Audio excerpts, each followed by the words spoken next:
सुनो सुनो, इस बंदे ने पुष्पा 2 पे आग थूक दिया है। क्या? जी हाँ, मैं बात कर रहा हूँ शान प्राशेर की। दरअसल मैं पुष्पा 2 देखने नहीं गया था, तो सोचा कि YouTube पे इधर उधर उंगलियां घिसा के इसका रिव्यू देख लूं। तो इसी दौरान शान प्राशेर का एक रिव्यू सामने आता है, जिसे देख के मैं हैरान रह गया। इस बंदे ने पुष्पा 2 की कच्चा खोल के बेइज्जती की है। तो देखो यार, एक तरफ मूवी को कतई लुल बताने वाला ये बंदा, और दूसरी तरफ मूवी को ब्यूटीफुल बताने वाले 4-5 वो टिटपुंजिए। वो जुल्मी इंडियन, रोगी खोलता है, डूबता सूरज, और वही 2-4 पप्पू पेलू। अब देखो, ये तो जग जाहिर है कि ये सब पेड या फिर फैन बेसिस पे रिव्यू बनाते हैं। मूवी की असली सच्चाई क्या है ये बिल्कुल नहीं बताते हैं। लेकिन गुरु, सवाल यहाँ यह है कि शान प्राशेर के मुताबिक क्या यह मूवी वाकई इतनी खराब है, या फिर इन पंच तत्वों के मुताबिक यह मूवी एकदम लाजवाब है। अब देखो यार, इतना बड़ा सवाल कहीं यूपीएससी में ना आ जाए, तो इसकी सच्चाई जानने के लिए मैं इस ठंड में अपने 600 रुपए ठंडे करते हुए मूवी देख आया। और सीधे साफ स्वच्छ शब्दों में आपको बता दूं कि ये मूवी कोई मास्टरपीस नहीं है। उन 4-5 दकियानूसी लकड़बग्गों की तरह मैं ये नहीं बोलूंगा कि वाह आग लगा दी, वाइल्ड फायर नहीं वोल्केनो है, बवाल धमाल कमाल झुका दिया साला। अबे थोड़ी शर्म करो, और नहीं कर सकते तो डूब मरो। जबड़ा खोलने का मतलब सिर्फ ये नहीं है कि फैन बेस के हिसाब से कुछ भी दिखाना। इतना बड़ा चैनल होने के नाते आपका फर्ज बनता है किसी मूवी का एक प्रॉपर सिनेमैटिक रिव्यू बनाना, उसमें अच्छा क्या है बुरा क्या है दोनों चीजें बताना। वही बात करना चाहूंगा मैं दूसरी तरफ की, जहां हुजूरे आला ने मूवी की खाला खींच के रख दी है।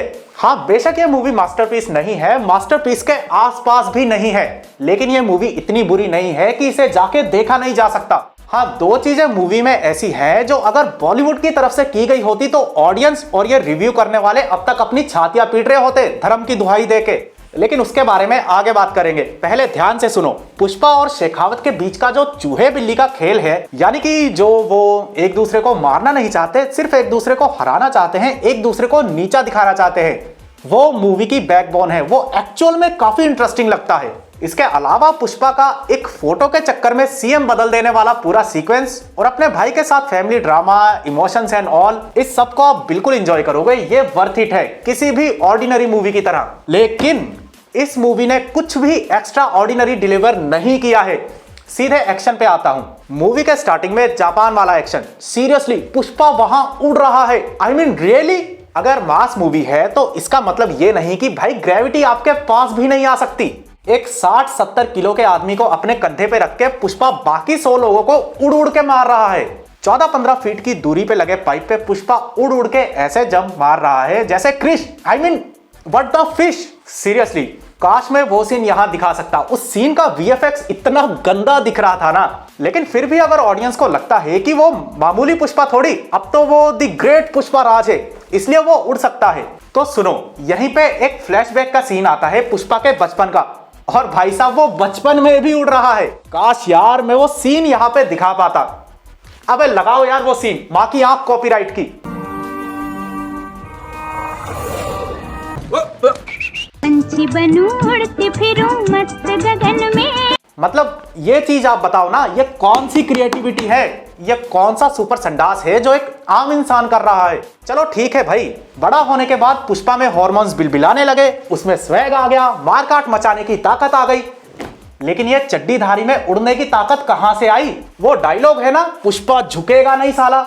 लेकिन ये बताना भूल गए, पुष्पा उड़ेगा मेरे भाई। इसके अलावा अपनी भतीजी को बचाने के लिए गुंडों को दांत से काटने वाला सीन, आई मीन क्या ही करूं मैं उस सीन की बात यार, टोटल वाहियात। इससे पहले आप बोले कि भैया फेंको फेंको कुछ भी फेंको, तो एक बार जरा ये देखो। ये सब क्या देखना पड़ रहा है? हाँ, एक चीज बोलूंगा कि उस गुंडे को त्रिशूल से मारने वाला सीन वो जबरदस्त था।